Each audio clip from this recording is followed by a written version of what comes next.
Hi. അഡോണിയ by സഹി തുടങ്ങിയിട്ട് ഇപ്പോൾ അതെ 1 മന്ത് ആകാൻ പോവുകയാണ്. അപ്പോൾ ഈ ഒരു റീൽ ഞങ്ങൾ പ്രോഡക്റ്റിൻ്റെ പോസ്റ്റൊന്നും അല്ല ചെയ്യുന്നത്, കുറച്ച് വിശേഷങ്ങൾ സംസാരിക്കുക എന്നുള്ളതേ ഉള്ളൂ. അപ്പോൾ ഈ പ്രൊഡക്ട്സ് ഇട്ടപ്പോഴും ഞങ്ങൾ ഈ പേജിലും കുറച്ച് ഫീഡ്ബാക്ക്സ് ഞങ്ങൾക്ക് കിട്ടിയിട്ടുണ്ട്. പ്രൊഡക്ട്സ് ഇട്ടപ്പോൾ കിട്ടിയൊരു ഫീഡ്ബാക്കായിരുന്നു, പ്രൊഡക്ട്സ് പറയുമ്പോൾ അല്ലെങ്കിൽ അത് കാണിക്കുമ്പോൾ അല്ലെങ്കിൽ ഞാനത് കാണിച്ച് പറയുമ്പോഴൊക്കെ അതിൽ കൂടെ തന്നെ പ്രൈസ് കൂടെ പറയണമെന്ന് ഒരു ഫീഡ്ബാക്ക് വന്നായിരുന്നു.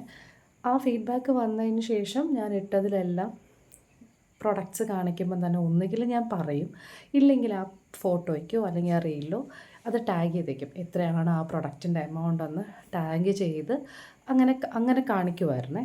പിന്നെ കിട്ടിയൊരു ഫീഡ്ബാക്കാണ്, ഞങ്ങൾ പ്രോഡക്ട്സിൻ്റെ ഫോട്ടോസിലും റീൽസിലൊന്നും ക്ലാരിറ്റി അധികം ഇല്ല എന്ന് പറഞ്ഞിട്ട്. അതെന്താണെന്ന് വെച്ച് കഴിഞ്ഞാൽ ഞാൻ പേഴ്സണലി യൂസ് ചെയ്തിരുന്ന ഒരു 4 വർഷമായിട്ട് യൂസ് ചെയ്തിരുന്ന ഒരു ഫോണിലാണ് ഞാൻ ഈ റീൽസും ഫോട്ടോസൊക്കെ എടുത്തിട്ടിരുന്നത്.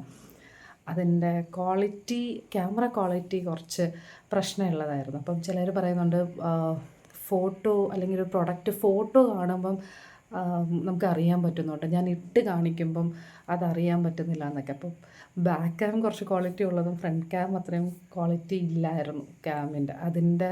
അതുകൊണ്ടാണ് നമുക്ക് ഫോട്ടോസിൽ നന്നായിട്ടും വീഡിയോസ് കാണിക്കുമ്പോൾ അല്ലെങ്കിൽ ഞാൻ ഇട്ട് കാണിക്കുമ്പോൾ അതിനത്രയും ഭംഗി അറിയാൻ പറ്റാത്തതായിട്ട് കേട്ടോ.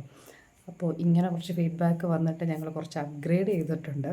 അപ്പോൾ ഇനി പോകെ ഉള്ള വീഡിയോസിലും പോസ്റ്റിലും ഓർണമെൻറ്റ്സിൻ്റെ ഫോട്ടോസിലും ഒക്കെ ക്ലാരിറ്റി കാണുമെന്ന് ഞാനും വിശ്വസിക്കുന്നു.